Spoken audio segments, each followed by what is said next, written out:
You won't live as long as this morning's guest company has been in business. And that's why you need to meet him. Coming up next on Carolina People.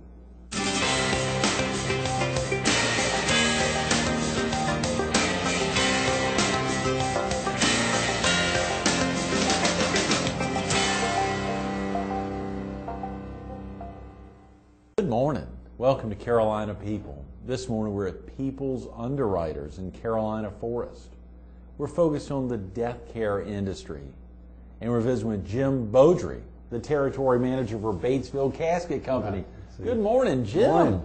Thanks so much for coming back in. Yeah. I hope you all had a great Easter weekend. Oh, fantastic. Celebration. Got to see my grandkids, and I still have two daughters and a sister, and her husband live here. And got to go to First United Methodist Church and had a great service. And you've got two daughters who are here in Horry County? And a sister, and a brother-in-law that teach at Coastal Carolina, are professors there, and then oldest daughter's a nurse down here. Okay. You have another daughter as well, Jim. Middle daughter's in med school at USC.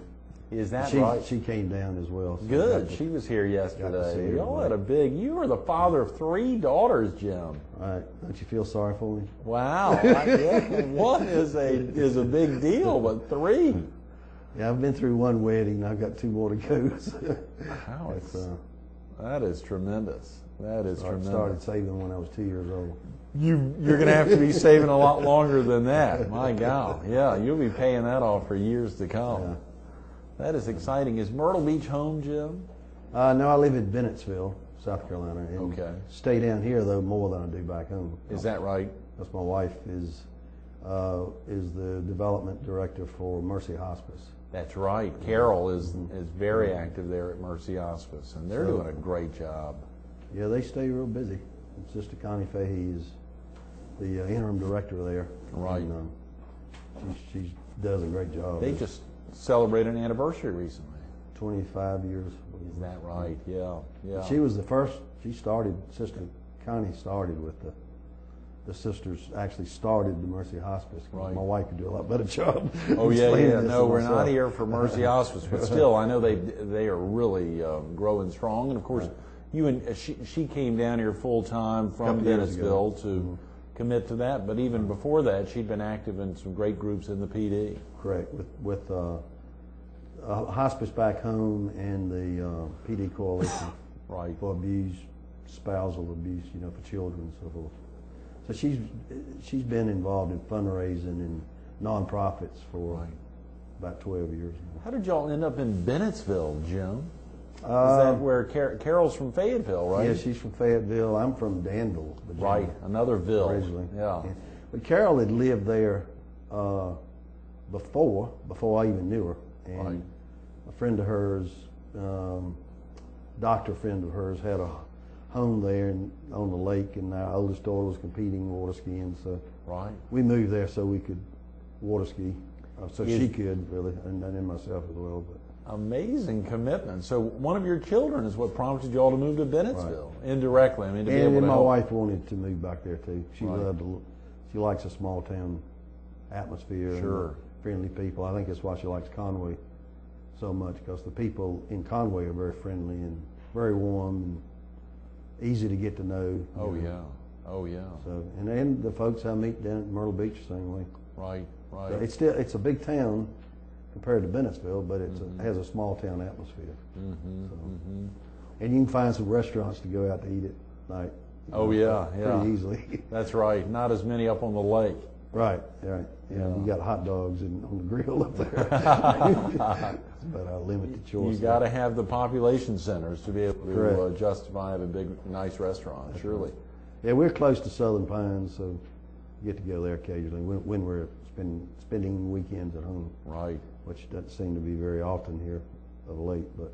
Tonight is the grand opening of Ruth's Chris Steakhouse in Myrtle Beach. And to think about in mid-March of any year, to be able to have a restaurant like that open up in Myrtle Beach, you've got to have the population centers for restaurants like Ruth's Chris, or of course the Market Common opening with its plethora of restaurants in early April. truly the Myrtle Beach area is just continuing to grow. Oh, it's unreal. I mean, like the area is just mushrooming here, the growth, and thank goodness the city fathers have prepared the roads to where they can handle it, and a lot better than what it used to be 10 years ago. Oh yeah. So that'll just perpetuate the growth cycle down here with retirees. And then people are getting baby boomers more and more are retiring down here, which obviously will affect the growth and is continuing to affect the growth. Absolutely. This area. In multiple ways, and of course will impact the growth of funeral homes in the area as well. And speaking of getting on the road, you spend a little time on the road, Jim, as the territory manager for Batesville Casket Company. Correct. I'm out like 3 to 4 days a week. Is that right? Mm-hmm. Traveling is principally South Carolina or also North Carolina? Parts of Georgia and a little bit of North Carolina. Okay, sure, but mostly here in the Palmetto State. That's great. That's great. You've got, these would be virtually every funeral home then in the state or folks you call on. Yeah, it's more or less the I-20 corridor east, right, from Augusta to Wilmington, through 76. Sure. To that area. So it's kind of, Myrtle Beach is more or less not quite the center point. Georgetown would be more like the center, but maybe, closer to Georgetown would be. But so I work out of the place I have here, and then my home back in Batesville. What first got you interested in the after-death death care industry? Death care industry. I was a school teacher in a small town. We were on the block, what they call the block system, which is 2-hour classes, taught a half a year instead of 1-hour classes the whole year.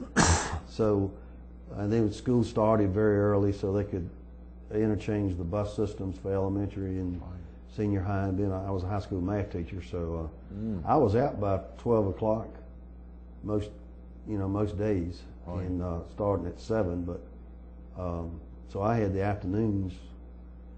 And I started helping this local funeral director who had a farm, because I was raised on a farm. Right. And then first one thing led to another, started helping at the funeral home. This was around 71, 72, and then finished teaching school, went off to the Mortuary Science College, and the rest is history. I just went from the funeral teaching school to the funeral industry to Batesville in '81. So I've only had 3 jobs in my entire life since the math teaching, the funeral home, and Batesville. And Batesville. That is tremendous. Most people have a lot more than 3 jobs. Of course, yeah. So I kind of stay put where once I decide. 81. That's almost 30 years, Jim, with Batesville. How long have they been around? It's 123 years. Is that right? Right. And they have a big presence in the Carolinas. Correct, yeah. Right. Distribution centers in Orangeburg, and they have 92 distribution centers scattered throughout the U.S. country and Canada. Right. Huh. Plants scattered as well. Batesville's a pretty sizable company. Are they also associated with the Hill-Rom? Yeah, Hill-Rom Hospital Beds.